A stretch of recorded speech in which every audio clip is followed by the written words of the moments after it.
बहुत सारे लोग ऐसे होते हैं जिनके की जीभ को अगर आप देखेंगे तो उनका जीभ जो है उसके ऊपर येलो कलर की कोई कोटिंग जो है वो देखने को मिलती है। ये येलो कलर की जो कोटिंग है वो देखने में बहुत ज़्यादा स्कैरी सा लगता है। ये वजह होती है कि उनकी जो जीभ का जो ऊपर का परत होता है उसमें येलो कोटिंग जो है वो कई कारणों से हो जाता है।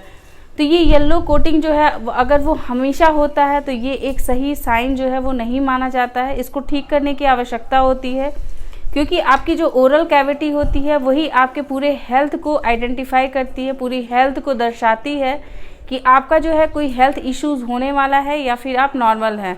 तो अगर ओरल कैविटी में आपके पाए जाने वाला जो टंग है ऊपर यदि येलो कोटिंग है तो उसको आप कैसे घर पे रह के ही ठीक कर सकते हैं। इसी सब चीज़ों को हम लोग समझते हैं इस वीडियो में। वीडियो काफ़ी इन्फॉर्मेटिव है, अंत तक देखिएगा। अंत तक देखने के बाद भी अगर मन में कोई भी डाउट आता है तो कमेंट जरूर कीजिएगा, बहुत जल्द इसका आंसर करेंगे। हेलो दोस्तों, कैसे हैं आप सब। मैं आपकी डॉक्टर ज्योति पांडे। जीभ का जो नॉर्मल कलर होता है वो पिंक होता है। बहुत सारे लोगों का जो है थोड़ा सा वाइटिश टाइप का कलर होता है। कुछ ऐसे लोग भी होते हैं जिनकी जीभ का कलर जो है वो वाइट होता है, बहुत लोगों का रेड होता है।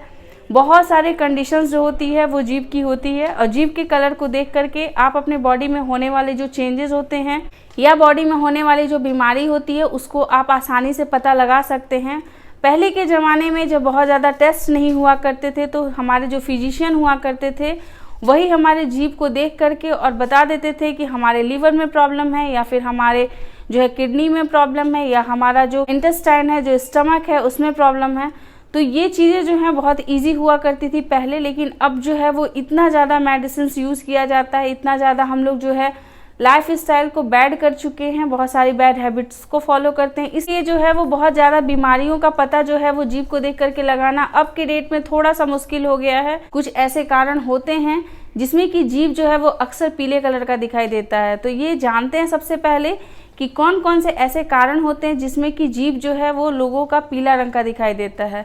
तो सबसे पहला कारण तो होता है कि अगर आप अपना ओरल हाइजीन अच्छे से मेंटेन नहीं करते हैं, बहुत ही पुअरली अगर आप अपने हाइजीन को मेंटेन करते हैं तो जीभ का जो कलर है वो पीला हो सकता है। पुअर ओरल हाइजीन से मतलब ये है कि अगर दांतों पे अच्छे से ब्रशिंग नहीं करते हैं, बहुत फास्ट ब्रशिंग करते हैं, दांतों के बहुत सारे पार्ट्स ऐसे हो गए हैं जहाँ पे बहुत ज़्यादा कैल्कुलस का डिपोजिशन हो गया है, या आप जो है वो अच्छे से कुल्ले नहीं करते हैं, खाना खाने के बाद अच्छे से अपने दांतों को क्लीन नहीं करते हैं, तो इससे जो है वो ऑटोमेटिकली जो खाने के जो फूड पार्टिकल्स होते हैं वो आपके दांतों को ख़राब करने के साथ साथ आपकी जीभ को भी ख़राब कर देंगे। जो रीज़न होता है वो होता है मेडिसिन और विटामिन्स की कमी। जैसे बहुत ज़्यादा लोग जो लोग बहुत लंबे समय से कोई भी हाइपरटेंसिव की गोलियाँ खाते हैं, मतलब ब्लड प्रेशर की दवाएँ लेते हैं, या फिर अस्थमेटिक पेशेंट हैं, अस्थमा के जो इन्हेलर्स हैं उनका यूज़ करते हैं, या फिर किसी को भी ऐसी कोई क्रोनिक डिजीज़ है जिसके लिए उन्हें मेडिसिन लेने की आवश्यकता है, तो ऐसे लोगों में भी अक्सर उनका जो जीभ का कलर है वो बाकी लोगों की तरह जो है वो नहीं होता है। वो उनके कलर जो हैं वो अक्सर चेंजेस होते हैं और वो येलोविश टाइप दिखाई देते हैं। अगर आप में विटामिन की कमी है तो भी आपके जीभ के कलर जो हैं ये येलो रहेंगे, तो ये भी एक नॉर्मल साइन है। बहुत सारे फूड और ड्रिंक्स ऐसे होते हैं जिसमें कि कलर्स होता है, उसको अट्रैक्टिव दिखाने के लिए फूड को, या फिर बहुत ज़्यादा स्पाइसी वाला दिखाने के लिए उसमें जो हो कुछ कलरिंग एजेंट जो हैं वो मिलाए जाते हैं, कुछ कलर्स यूज़ किए जाते हैं। तो बहुत सारे ऐसे कलर्स होते हैं, लाइक रेड हो गया, ऑरेंज है, या फिर येलो कलर है। ये जो कलर है हमारे बॉडी के लिए हार्मफुल होते हैं, बट कभी कभार जो है वो इसका यूज़ किया जा सकता है। लेकिन जो लोग ऐसे हैं जो कि पर डे जो है वो बाहर का फूड खाते हैं, तो स्पाइसेस खाना पसंद करते हैं, या फिर ऐसे जो कलर्स वाले जो फूड होते हैं उनको खाना पसंद करते हैं, तो उन लोगों के जो जीभ के कलर होते हैं वो येलोइश दिखाई देते हैं। बहुत सारे ऐसे सॉफ्ट ड्रिंक्स आती हैं जिसमें कि ऐसे कलर्स का भी उपयोग किया जाता है, उससे भी जीभ का कलर जो है वो आपका फेड हो सकता है। स्मोकिंग करने वाले और टोबैको यूज करने वालों के भी जीभ के कलर जो हैं वो येलो कलर के दिखाई देते हैं। ओरल हाइजीन के जो प्रोडक्ट्स आते हैं, लाइक माउथ वॉश है या फिर टूथपेस्ट है, भी ऐसे कलर्स का उपयोग किया जाता है, जिससे को कि अगर आप लगातार यूज करते हैं, कुछ महीने तक अगर आप यूज करते हैं, तो इससे आपकी ओरल जो म्यूकोजा होती है, जो आपके दांत होते हैं या फिर आपके जो जीभ होते हैं, उसके कलर जो हैं वो चेंज होने लगते हैं। तो कोई भी अगर माउथ वॉश का अगर आप यूज़ करते हैं तो कभी भी बहुत ज़्यादा लंबे समय तक, लाइक 2 महीने 3 महीने लगातार उसका उपयोग नहीं करना चाहिए। लगातार उपयोग करने से आपके जो जीभ के कलर हैं, दांतों के कलर हैं, उस पर स्टेनिंग आ सकती है, उस पर धब्बे आ सकते हैं।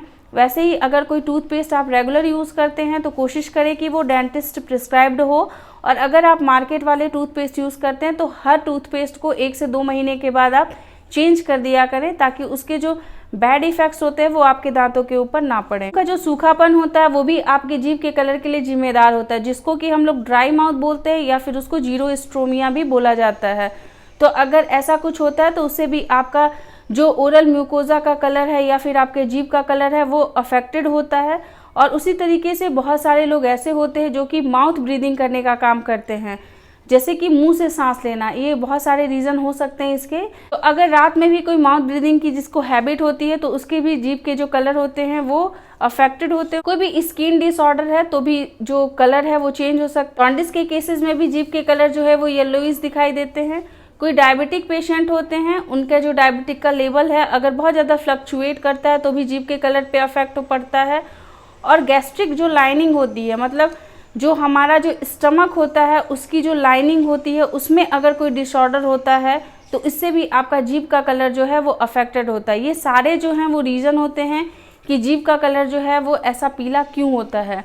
अगर आपका खान पान सही नहीं होता है, इस कहने का मतलब ये है कि अगर आप ऐसे चीज़ों को खाते हैं जिसका कि डाइजेशन जो है वो प्रॉपर नहीं होता है, इनडाइजेशन की समस्या हो जाती है, और ये इनडाइजेशन जो है वो आपको लगातार होते रहता है, आपका स्टमक जो है वो अपसेट रहता है, आपको कॉन्स्टिपेशन की प्रॉब्लम होती है, या फिर जो वो हमेशा ब्लोटिंग होती रहती है, आपके जो नली होती है खाने की वहाँ पे आपको जलन महसूस होता है, या फिर सीने में जलन महसूस होता है, पेट में अगर जलन महसूस होता है, तो ये सारे रीजन जो होते हैं वो आपके पीले जो जीभ होते हैं उसको देख करके भी पता लगाया जा सकता है।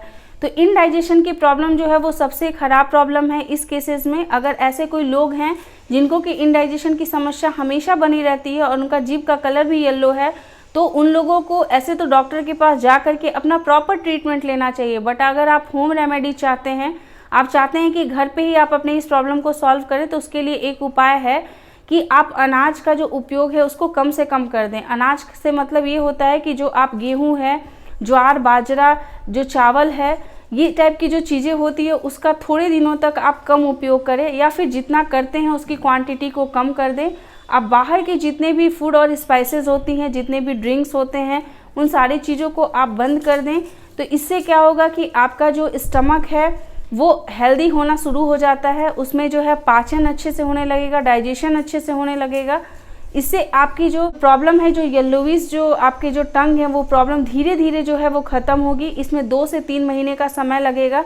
इस हैबिट को आपको कम से कम 21 डेज़ तक करना है। जब एक बार आप इतने दिनों तक कंटिन्यूअसली अगर आप अपने हैबिट्स को कंट्रोल कर लेंगे, एक प्रॉपर वे में अपना डाइट को रखेंगे, फ्रूट और वेजिटेबल्स ज़्यादा लेंगे, ड्रिंक्स में आप पानी का उपयोग बहुत ज़्यादा करेंगे। पानी में आप नींबू पानी ले सकते हैं, आप हनी पानी यूज़ कर सकते हैं, आप सौंफ वाला वाटर यूज़ कर सकते हैं, या फिर आप जीरा वाटर यूज़ कर सकते हैं। ये सारी चीज़ें जो होती है वो इनडाइजेशन को कंट्रोल करती हैं। ये सारी जो होम रेमेडीज़ है, जितने भी मैंने अभी आपको वाटर बताए, ये सारी चीज़ों को अगर आप चाहें तो रात में उसे भिगो करके आप रख दीजिए। लाइक जैसे अगर आप सौंफ पानी यूज़ करते हैं तो 1 चम्मच सौंफ को पानी के साथ उसको कवर करके रख दीजिए।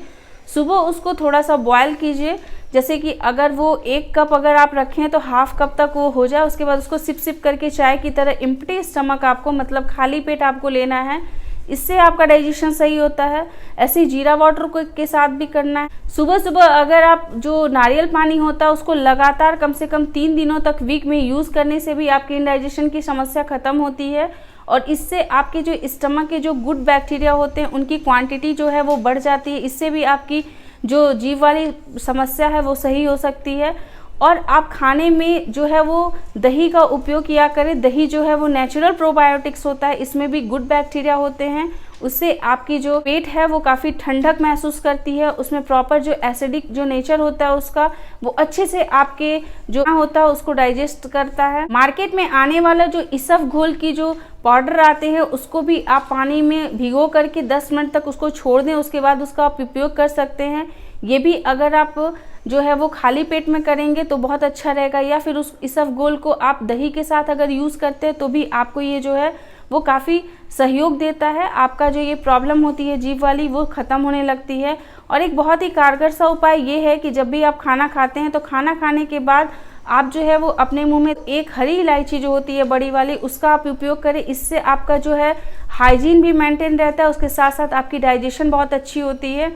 और सबसे मुख्य बात यह है कि जब भी आप खाना खाते हैं तो खाना खाने के समय या खाना खाने के तुरंत बाद जो है वो आपको पानी का सेवन जो है वो बंद करना होगा। इससे क्या होता है कि आपका जो स्टमक होता है उसके अंदर का जो एसिड होता है, जो खाना को डाइजेस्ट करने का काम करता है, वो एसिड जो है वो पतला नहीं होता है, मतलब उसका नेचर जो है वो चेंज नहीं होगा, जिससे कि आपकी इनडाइजेशन की समस्या नहीं होगी। तो ये बहुत सारी चीज़ें हैं जिसको कि आप घर पे ही करके आप अपना जो ये येलो टंग है इसको आप ठीक कर सकते हैं। ये येलो टंग को ये समझ करके कि आप उसको स्क्रैप आउट करेंगे टंग क्लीनर से या फिर अपने ब्रश से अगर उसको क्लीन करेंगे तो वो क्लीन हो जाएगा, तो ये बिल्कुल भी ऐसा नहीं होता है। इस केसेस में अक्सर ऐसा ही होता है कि अगर आप टंग को क्लीन किए, थोड़ा सा साफ़ हुआ, 1 से 1.5 घंटे के बाद वो येलो टंग फिर से येलो हो जाता है। तो ये सारी चीज़ें होती है येलो टंग के साथ। कोई भी आपको मेडिकल इमरजेंसी लगती है, जैसे कि जॉन्डिस है, डायबिटीज़ है या फिर ऐसे कोई मेडिसिन हैं, विटामिन की कमी है, तो उसके लिए आपको फिजिशियन से ज़रूर मिलना चाहिए। होम रेमेडीज़ जो है वो सिर्फ तब तक के लिए होती है जब तक कि कोई प्रॉब्लम जो है बहुत ज़्यादा मेजर प्रॉब्लम नहीं हुई है। अगर कोई मेजर कंडीशंस होती है तो आपको सिर्फ और सिर्फ डॉक्टर के पास जाना चाहिए। आई होप कि आपको ये वीडियो समझ में आया होगा, अच्छा लगा होगा। अच्छा लगे तो लाइक कीजिएगा और ऐसे लोगों के साथ शेयर जरूर कीजिएगा जिसके कि जीभ के कलर पे आपको जो है वो येलो कलर दिखाई देता है या फिर उनके साथ ये समस्या है, वो समझ नहीं पा रहे हैं कि वो ऐसा उनके साथ क्यों हो रहा है। तो ऐसे ही हर छोटे से छोटे इन्फॉर्मेशन आपके साथ हमेशा शेयर करते रहेंगे, लाते रहेंगे नए नए वीडियोज़। तब तक के लिए अपना ख्याल रखिएगा, अपने आसपास के लोग का ध्यान रखिएगा। Take care, bye bye.